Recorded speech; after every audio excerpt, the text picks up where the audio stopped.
Welcome to another edition of Coastline. Our topic this month, and actually for a couple of months, is going to be emergency management preparedness for hurricanes. And our guest is Colonel Neil Baxley, who is the Emergency Management Division Commander for the Emergency Preparedness Office of Beaufort County. But before we begin our interview, I did want to take just a moment to acknowledge the passing of Chief Matt Clancy, who, as of this taping, just passed a few days ago. He was a strong man and Citadel graduate, a Marine, and had served through the ranks, making the City of Beaufort Police Chief several years ago. And a testament to his strength is that despite his prognosis of cancer 5 years ago, he kept up his work schedule right to the very end. And we are so grateful to his family for allowing us to have him. And Colonel Baxley, you actually hired him, didn't you? Rick, I was the training sergeant at the Sheriff's Office when Matt came out of the Marine Corps and began his law enforcement career with us. So I'm the person that brought him aboard and got him into law enforcement, and he was a good friend. He's a good guy, yes, Absolutely. He was. Well, sir, we bring you in every month, or every year, I should say, and the topic is always the same, hurricane preparedness, and things are a little bit different this year. First of all, I want to acknowledge the fact that Colonel Baxley and I are at least 6 feet apart from each other, and prior to coming here, we were both wearing our masks, as is required by current law. It's a little difficult to do an interview with a mask on, though, so we have spaced ourselves appropriately. But the situation with COVID-19 is not only affecting people on the day-to-day life, but it's also making your job miserable as far as scheduling and planning for sheltering. I don't know about miserable, Rick, but it is presenting some challenges. I love what I do, and I don't think I'd ever put miserable into it. But what the virus has done to us in the emergency management side, of course, we've been involved in the response to the virus since early March, working with DHEC and SACON Emergency Management to get PPE out to critical facilities and to schedule testing and to do the logistics and everything of testing sites, this sort of thing. But what it's done to us on the hurricane side is shelters. If and when an evacuation is ordered by the governor and we open public shelters, the capacity of those shelters has been cut by something close to 2/3. The American Red Cross sets the criteria for spacing in the shelters, and they designate the facilities. And we've gone from something in the neighborhood of 40 square feet per person to a little over 70 square feet per person, which diminishes the capacity of the shelter. We've spent a lot of effort, resources, and money over in Jasper County at the Jasper High School creating what we call the Jasper Super Shelter, and it had a capacity of several thousand up until COVID, and now it has a capacity of just over 400.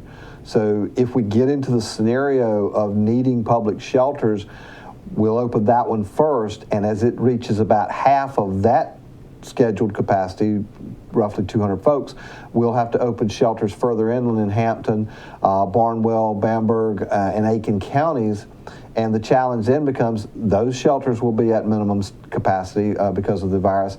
And then we are also having a greater challenge of finding staffing for those shelters. And then finally, folks that need transportation to the shelters, we use Palmetto Breeze as our transportation emergency support function. And where a bus would normally leave a pickup point with 45 or 50 people on it full, it's now going to be leaving half full because of the virus. And so we would lose that bus normally after one lift. We would not need to bring it back. Now we'll have to work it back into the county and reload a second lift and send it out. So it's expanding the resource demand. It's expanding the timeline. A lot of challenges involved in sheltering and COVID. Well, I'm glad that you've thought it all out. I am sure that giving the 70 square feet of space is going to be helpful, but as I see it, there are other challenges associated with bringing people in, feeding them, using the bath facilities and all that. Have you guys worked all those logistics out? Absolutely. Those challenges are always there, to have a feeding plan, to make sure we have adequate restroom facilities and everything. what we will be doing in the emergency response field is we will be screening every person before they get on the public transportation and screening them at the entrance to the shelter before they're admitted into the shelter. Anyone who has either been exposed or is experiencing any symptoms will be directed to a separate segment of the shelter, an isolated segment, so that they will not expose the folks in the main portion of the shelter. And if they're sick when they arrive and need medical attention, then they will be taken or directed to a medical facility that can handle them. There's so many challenges. And of course, we're working situations now where hospitals are going on diversion because they're full. And that's happening throughout the low country, from Charleston down into the coastal empire down in Savannah.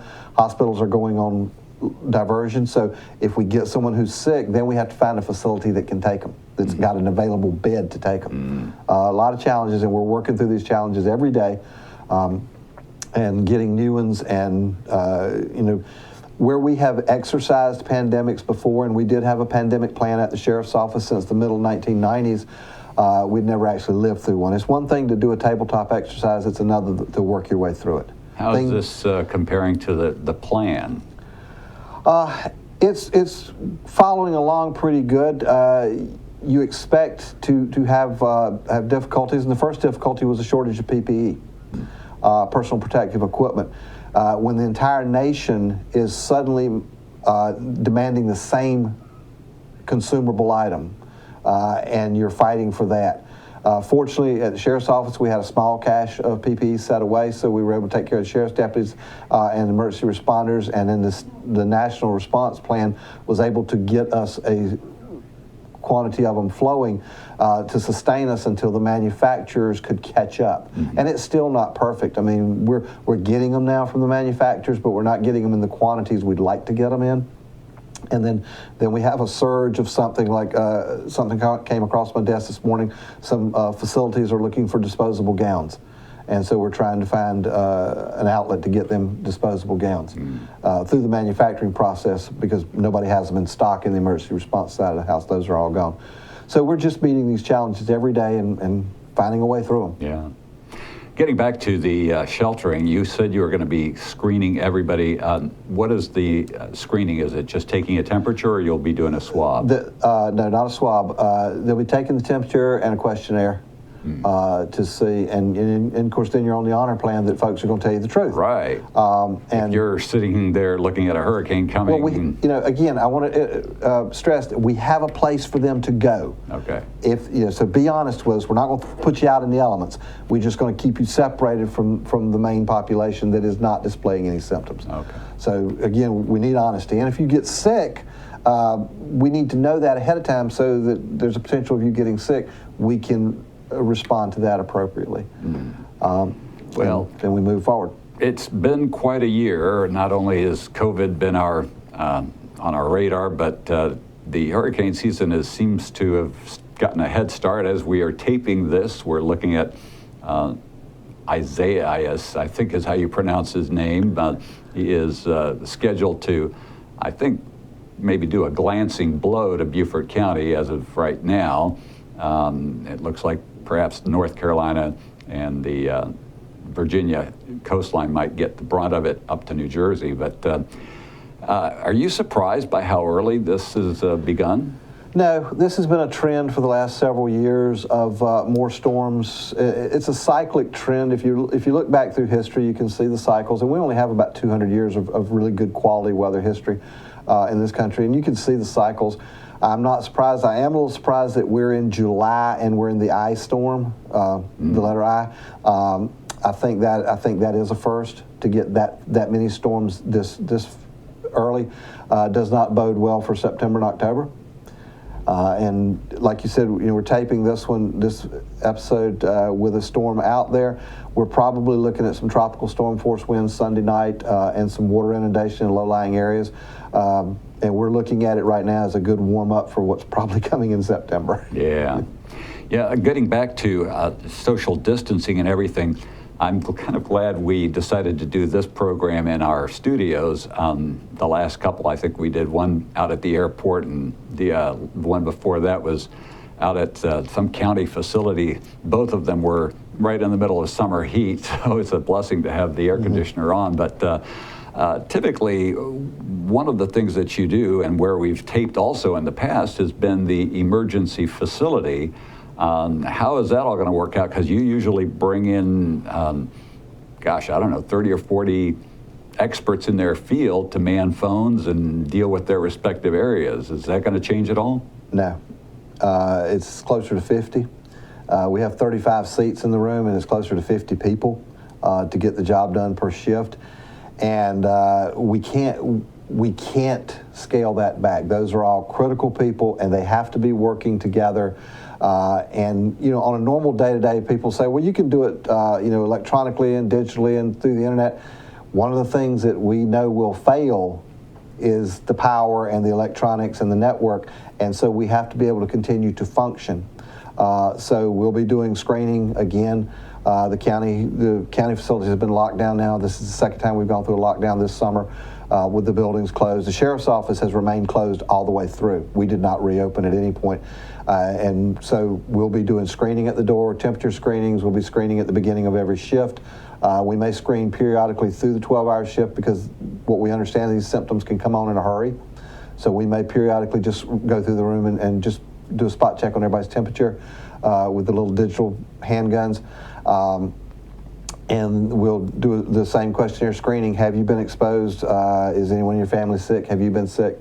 And we're already letting that word out to the ESFs. If you've got somebody in that category, don't send them. Send somebody else. Yeah. And every desk, every emergency support function, ESF desk in the Emergency Operations Center is 3 and 4 deep in talent.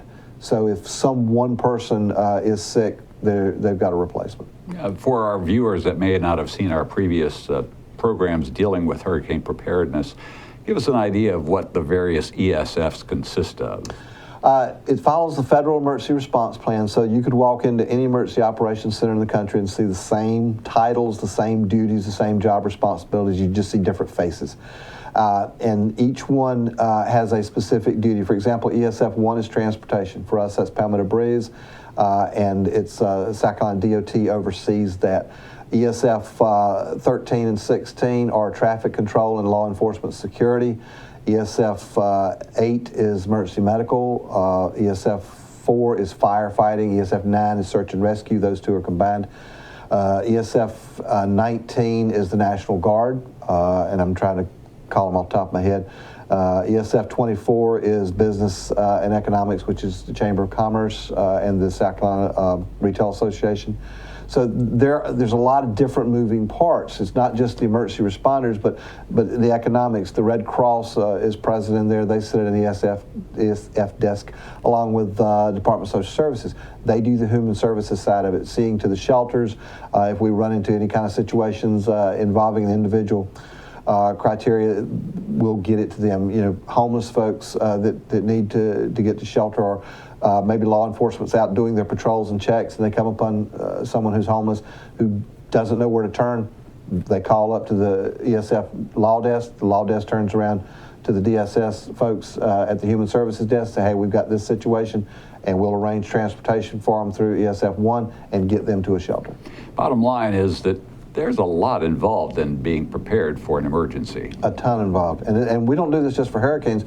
We had that activated during the Great Blizzard of 2018, and we activated it during Y2K, and we have activated portions of it during Water Festival on the really big nights, like Friday night when they have the dance and the street dance and the parade in years past. We've activated certain segments of it that appropriately meet the need. Yeah. So it's not just hurricanes. Okay. Well, I know one of the things that we wanted to discuss that's critical to being prepared, particularly in an active season, is a personal plan. Everybody who lives in a hurricane-prone area like Beaufort County should have a plan ready for their family on what to do and when to do it. Absolutely. Give me a little... That is my... When people ask me, what do I need to do? Have a plan. And not just for hurricanes, but for all the emergencies, severe weather, tornadoes, thunderstorms, and earthquake. We're in an earthquake-prone area, South Carolina is, so you need to be prepared for that. The plan would be, where am I going to shelter at in this or this emergency? Would it be in an interior room? Which room? Or am I leaving because of a hurricane? Where am I going? Who am I going to stay with? What are my important papers? Where are they? If I ask you right now, you've got 1 hour to leave, Rick. You've got to be gone in 1 hour. Do you know where all your important papers, your medications, and those things are at, and do you have them ready to go? Or are you going to be scrambling around trying to get them all together, and you're going to be 30 miles down the road and remember you forgot something? Mm-hmm. So part of that plan is having all that now in one place. Having your prescriptions keep them filled. As soon as it comes time to renew them, even though you got some extras, renew them. Mm-hmm. So that you've got them on hand. And have that ready to go. And in the COVID environment of the sheltering, our first recommendation is friends and family that you know are practicing responsibility, that they're safe and healthy, and you can go stay with them and you're safe and healthy. So that between the two groups of you, you're not going to expose each other, you're not going to put each other in danger. Whereas if you go to a hotel, you might want, I heard someone suggest today, reserve a room a day ahead of time so you know 24 hours there's nobody in that room. Even though you're not going to be there, you know it will be clean and there won't be, the virus won't be existing on a hard surface. But friends and family is first, and then the hotel second, because then you have to interact with people. So in this plan, know what you're going to do. Yeah, one of the happiest days of my life in 2020 was the day I was able to get a 5-pack of Lysol spray and another 5-pack of Clorox wipes. Trust me, if we're going to a hotel during this hurricane season, it's going to be doused with both. Oh, we're struggling. My personal family, we're struggling to find Lysol and Clorox wipes. We are struggling to find them. Yeah, it was at Costco on one particular day up in Charleston. You were fortunate. Yeah, I was. You were fortunate. It was a blessing, trust me. That does bring us to another concern, and I don't know whether you've got the insight on this, but when you do go stay at a facility, are you at risk? There's been this talk about the surfaces and how long viruses stay on there. And what do you recommend if you don't have the option of having that room clean for a day? Take some time and read the CDC guidelines. Those are the experts. They are the scientific experts, and I cannot emphasize that enough. The CDC are the scientific experts. And read what they have to say. All viruses will exist on a hard surface for some period of time. Some are known to exist for up to 2 weeks. They can dry, and if you rehydrate them, they become live again. So if you don't know the situation and you walk into the facility, somehow clean it. If it's nothing but warm soapy water and you dry it good, do something to clean it, to the hard surfaces, to make sure that you're doing everything you can to protect yourself. And then, of course, we have to live. And there's absolutely no way to totally encapsulate yourself from the world. Well, there is, but it's incredibly expensive. I don't know anybody that could do it. But so you take all the precautions you can take, and then you live your life. So along that line, do you think the precautions are sufficient to be masked, to wash your hands regularly, and this I think is probably what I would say first and foremost is, for the love of God, don't touch your face. It's human nature to scratch our face, or to scratch our nose and sort of thing, and I catch myself doing it because I've done it all my life. It is a challenge, and this particular virus, from the reading I've done, and I am by no means a doctor or a pathologist or anything like that, but I do read, and it's inhaled, it's aerial, and it's inhaled.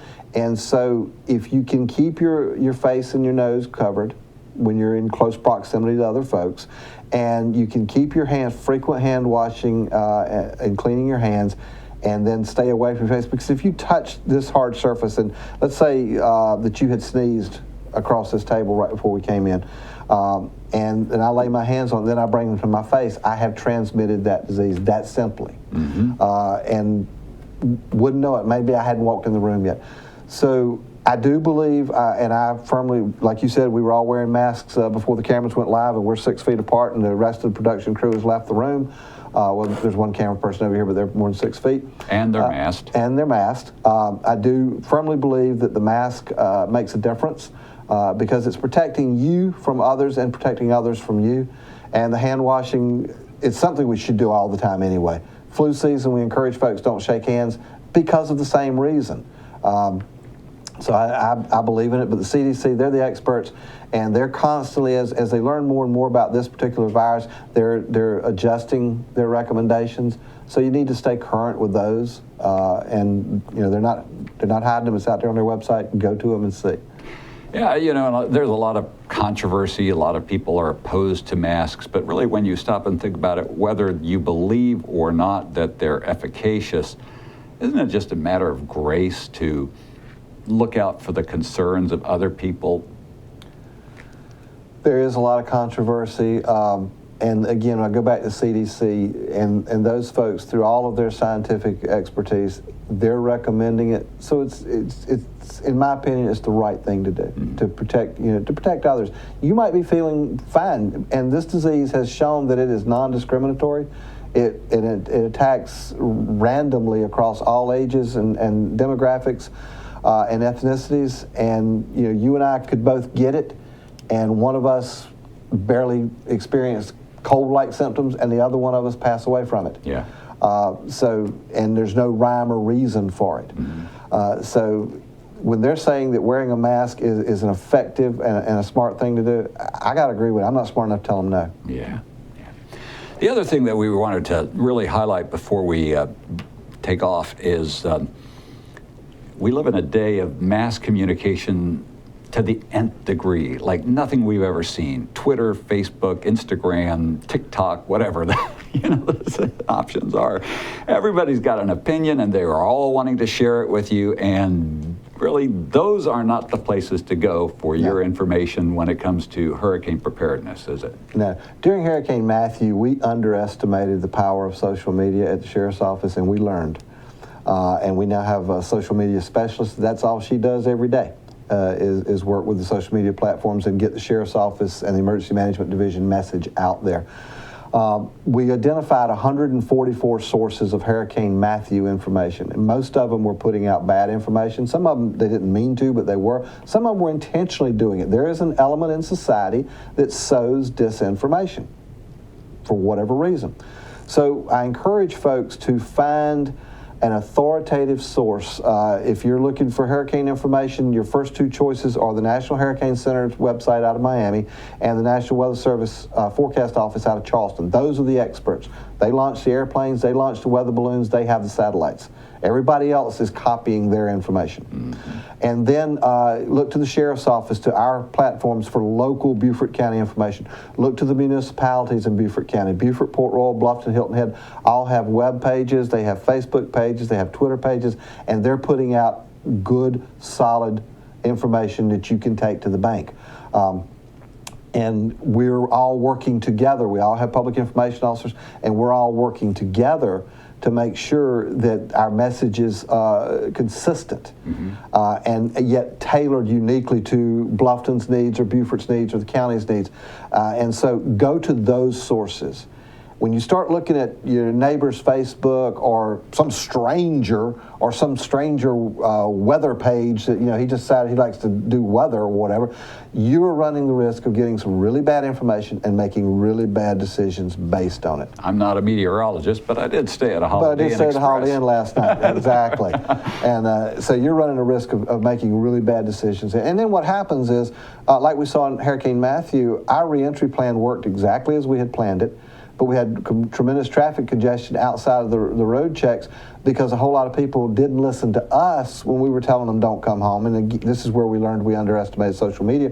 But they were listening to others on Facebook and some of these other platforms that were saying everything's great in Beaufort County, come home. Some of the people didn't even live in Beaufort County that were saying this. And so, but they showed up at the checkpoints and we weren't letting them in because we were not ready for them. Yeah, we got 40 seconds left, but I wanted to emphasize the two sources I love, and that is the Nixle options Tell us quickly about Nixle. Nixle is an email-based platform and an app platform that we put out information every day. You see a bunch of patrol cars along the side of the road, the blue lights are flashing. What in the world's going on? If you're subscribed to Nixle, we'll tell you, and we'll tell you promptly so you know what to do.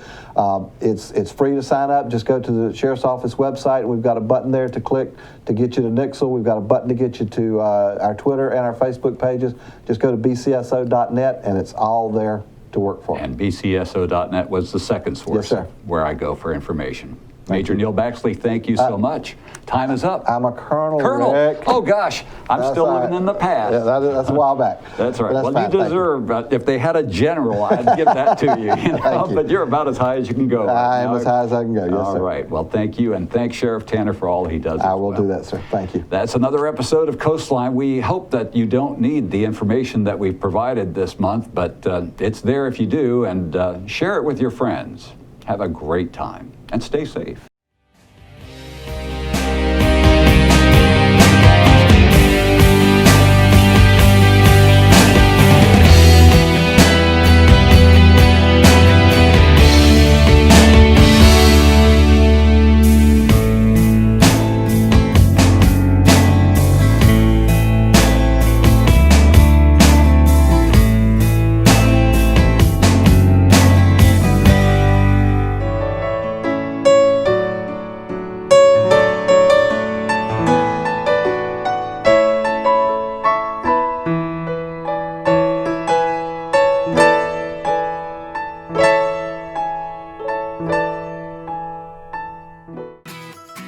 The County Channel is also available on video on demand. Go to BeaufortCountySC.gov, scroll down to Public Meetings, click Watch Now, and then click the Video on Demand button and select your program from the list. Call the meeting to order. If you'd like a DVD of this program, click on the link on the right and fill out the order form. And thank you for watching the County Channel. Disaster planning consists of 3 simple steps. Make a plan, build a kit, stay informed. Every family should have a plan for how they will communicate during an emergency and where they will meet if separated. Having basic emergency supplies on hand will keep you alive during a disaster. Monitor local radio stations for important information and updates. Visit bcso.net for more information.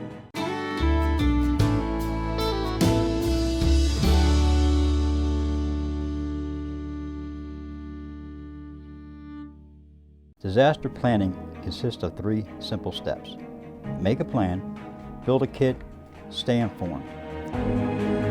Every family should have a plan for how they will communicate during an emergency and where they will meet if separated.